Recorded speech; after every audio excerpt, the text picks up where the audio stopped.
Basic এক্সেলের শেষ দুটি ক্লাসে আমরা কন্ডিশনাল ফরম্যাটিং এর হাইলাইট সেল রুলস এবং টপ বটম রুলস সম্পর্কে জেনেছিলাম।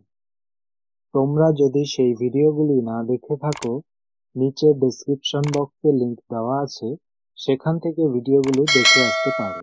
আজকে আমরা আলোচনা করব কন্ডিশনাল ফরম্যাটিং এ ডাটা বার, কালার স্কেল এবং আইকন সেট সম্পর্কে। তাছাড়া ম্যানেজ রুল সম্পর্কেও আমরা এই ভিডিওতে জানতে পারবো। এই অপশনগুলোর ব্যবহার শিখতে ভিডিওটি শুরু থেকে শেষ পর্যন্ত দেখো। আমরা মূল আলোচনায় চলে আসছি একটি ইন্ট্রোর পর।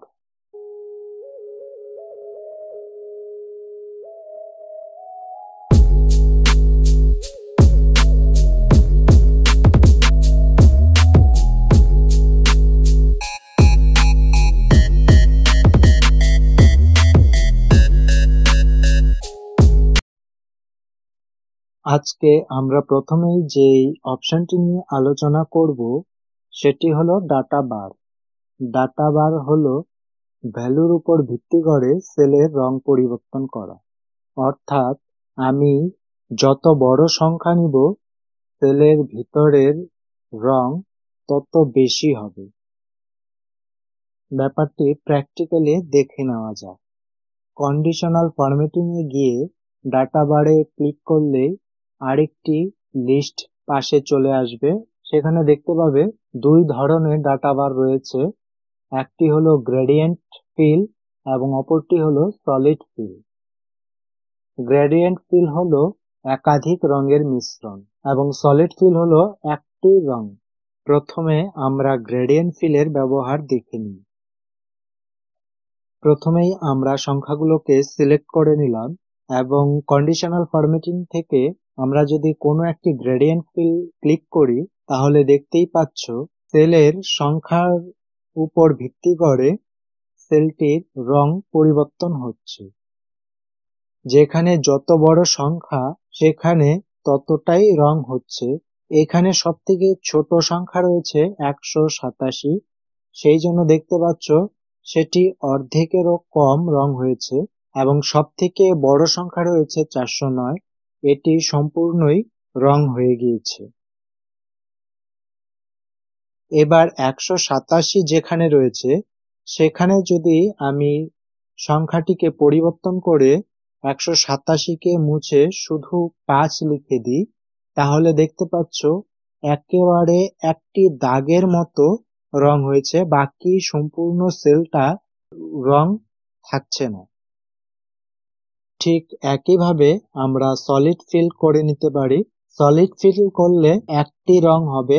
গ্রেডিয়েন্ট ফিলে যেরকম দুটি রঙের মিশ্রণ ছিল, প্রথম অংশটি ছিল একরকম এবং শেষ অংশটি অন্যরকম ছিল, কিন্তু সলিড ফিলের ক্ষেত্রে দেখতে পাচ্ছ সম্পূর্ণ সেলে একটি রং রয়েছে।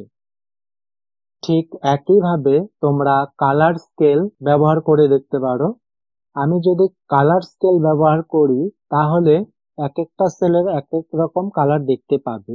সেই কালারগুলো নির্ভর করে সেলের যে ভ্যালু রয়েছে তার উপর।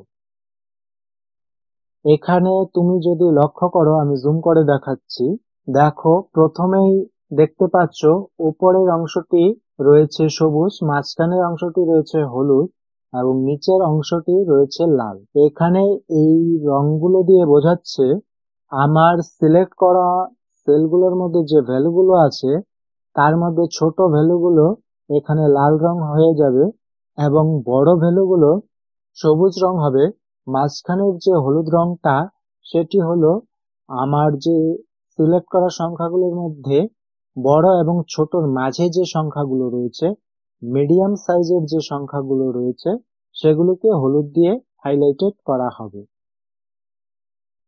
এইখানে উপরের রংটি নির্দেশ করে বড় সংখ্যা, নিচের রংটি নির্দেশ করে ছোট সংখ্যা, একইভাবে মাঝের রংটি নির্দেশ করে মিডিয়াম সংখ্যা। কন্ডিশনাল ফরম্যাটিং এর আরেকটি গুরুত্বপূর্ণ এবং মজাদার অপশন হলো আইকন সেটস। এখানে নাম্বারগুলোকে আইকন দিয়ে প্রকাশ করা হয়। আমরা যদি আইকন সেটসে মাউসটি হোভার করি তাহলেই দেখতে পাবে একটি মেনু চলে এসেছে ডান পাশে।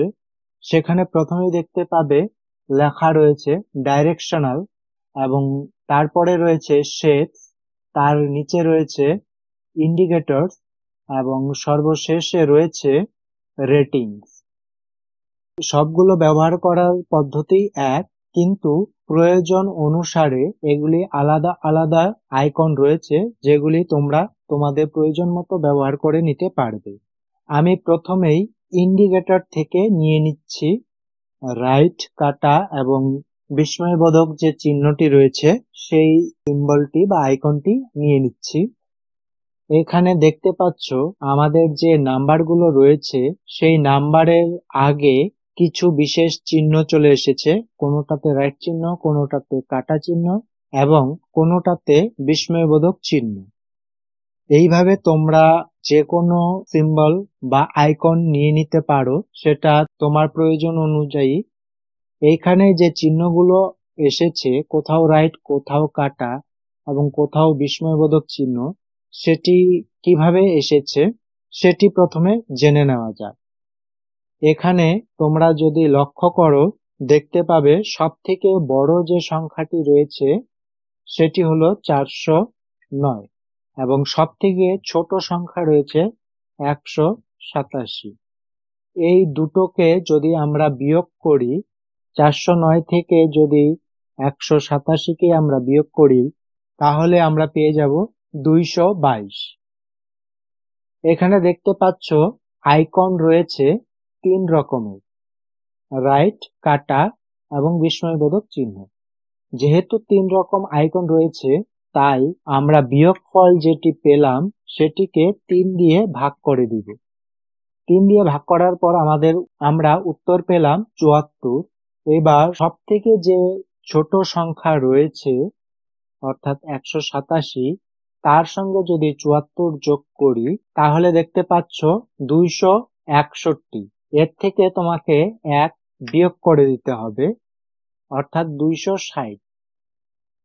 এই যে 260 যে সংখ্যাটা, এটা হলো একটি বর্ডার, অর্থাৎ এই সংখ্যার নিচে যে সংখ্যাগুলো আসবে সেই সমস্তই ক্রস চিহ্ন অর্থাৎ কাটা চিহ্ন হয়ে যাবে এবং এর ওপরের সংখ্যাগুলো রাইট চিহ্ন হবে নতুবা বিস্ময়বোধক চিহ্ন হবে। চলো দেখে নেওয়া যাক। আমি কোনো একটি বিস্ময়বোধক সংখ্যাকে পরিবর্তন করে 260 করে দিচ্ছি।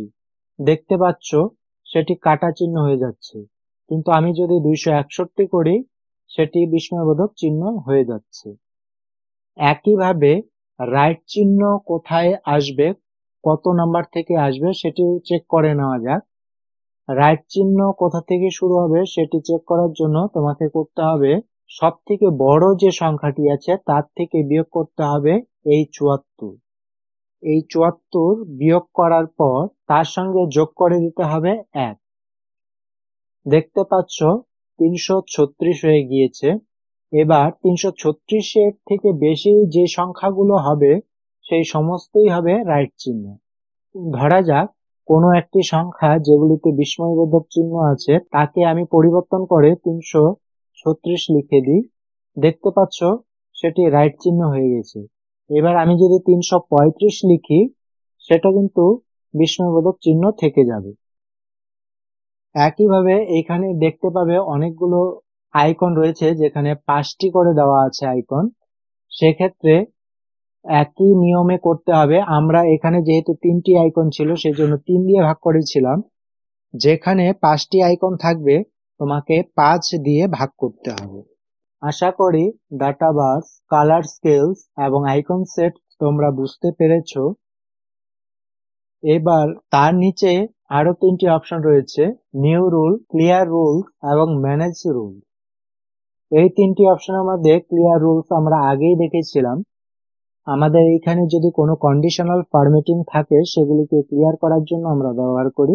নিউ রুলস এর ভিতরে আরো অসংখ্য অপশন রয়েছে এবং এটি আমরা পরবর্তীতে অ্যাডভান্স এক্সেলে আলোচনা করব। সবার নিচে যে ম্যানেজ রুলটি রয়েছে সেটি আমরা এখন দেখে নেব। ম্যানেজ রুলসে ক্লিক করলে তোমরা দেখতে পাবে একটি ডায়লগ বক্স চলে এসেছে। সবার উপরে দেখতে পাবে লেখা রয়েছে শো ফরম্যাটিং রুলস ফর, তারপরেই একটি ড্রপ ডাউন লিস্ট পেয়ে যাবে। প্রথমে দেখবে কারেন্ট সিলেকশন, তারপর দ্বিতীয় অপশনে দেখছো লেখা রয়েছে দিস ওয়ার্কশিট, তারপর শিট 1, শিট 2, শিট 3, শিট 4, এইভাবে শিট 5। তোমাদের এখানে এতগুলো নাও থাকতে পারে। তো আমি বলে দিচ্ছি, কারেন্ট সিলেকশন হলো তুমি যে অংশটুকু সিলেক্ট করে রেখেছো সেই অংশের মধ্যে যদি কোনো কন্ডিশনাল ফরম্যাটিং থাকে সেটাকে শো করবে কারেন্ট সিলেকশন। শিট 1 অর্থাৎ এক্সেল ওয়ার্কবুকটির মধ্যে যে শিটগুলো রয়েছে নিচে দেখতে পাচ্ছ, এগুলি হলো শিটের নাম। আমরা এই মুহূর্তে যেই শিটটিতে কাজ করছি সেই শিটটির নাম হলো কন্ডিশনাল ফরম্যাটিং। তো একইভাবে শিট 1 দেখতে পাচ্ছ, শিট 2 দেখতে পাচ্ছ। তুমি যদি শিট 1 এর কোনো কন্ডিশনাল ফরম্যাটিং রয়েছে কিনা সেটি দেখতে চাও, তাহলে তুমি এখান থেকে শিট 1 সিলেক্ট করে নিতে পারো। একইভাবে শিট 2 টা দেখতে চাইলে শিট 2 সিলেক্ট করতে পারো। শিট 3 তে কোনো কন্ডিশনাল ফরম্যাটিং আছে কিনা সেটি দেখার জন্য শিট 3 সিলেক্ট করতে পারো। দিস ওয়ার্কশিট বলতে আমি যেই শিটটিতে কাজ করছি অর্থাৎ কন্ডিশনাল ফরম্যাটিং যে শিটটি, এটি হলো দিস ওয়ার্কশিট। অ্যাক্টিভ শিটটি হলো দিস ওয়ার্কশিট। তো আমি এই মুহূর্তে দিস ওয়ার্কশিট করে নিচ্ছি, অর্থাৎ আমার এই শিটের মধ্যে যত কন্ডিশনাল ফরম্যাটিং থাকবে সব এখানে শো করবে। এখানে দেখতে পাচ্ছ দুটো কন্ডিশনাল ফরম্যাটিং রয়েছে। তো আমি যদি চাই এই কন্ডিশনাল ফরম্যাটিং দুটোর মধ্যে কোনো একটিকে ডিলিট করতে, তাহলে সেটিকে আমি সিলেক্ট করব। এখান থেকে ডিলিট রুল, এটিতে একবার ক্লিক করে দেব, তাহলে ডিলিট হয়ে যাবে। আবার আমি যদি চাই এইখানে যে কন্ডিশনাল ফরম্যাটিংটি রয়েছে সেটিকে এডিট করব, তাহলে এখানে আমি ক্লিক করতে পারি। ক্লিক করলেই দেখতে পাবে এখানে ডায়লগ বক্স একটি চলে এসেছে নতুন। এখান থেকে তুমি তোমার পছন্দ মতো ফরম্যাটিং করে নিতে পারবে। ফরম্যাটিং করা হয়ে গেলে ওকে করে দিতে পারো এবং এখান থেকে আবার ওকে করে দিতে হবে। কন্ডিশনাল ফরম্যাটিং এর তোমাদের যদি কোনো রকম সমস্যা হয়ে থাকে তাহলে আমাকে কমেন্ট করে জানাতে পারো, আর ভিডিওটি তোমার বন্ধুদের সঙ্গে শেয়ার করে দিতে পারো, তাহলে তারাও নতুন কিছু শেখার সুযোগ পাবে। চ্যানেলে তোমরা নতুন হয়ে থাকলে অবশ্যই সাবস্ক্রাইব করে নাও নতুন নতুন ভিডিও পাওয়ার জন্য, এবং আমাদের ফেসবুক পেজটি ফলো করে রাখতে পারো ফেসবুকে আমাদের সঙ্গে যোগাযোগ করার জন্য। আজ এই পর্যন্তই, আবার তোমাদের সঙ্গে দেখা হবে নতুন একটি ভিডিওতে।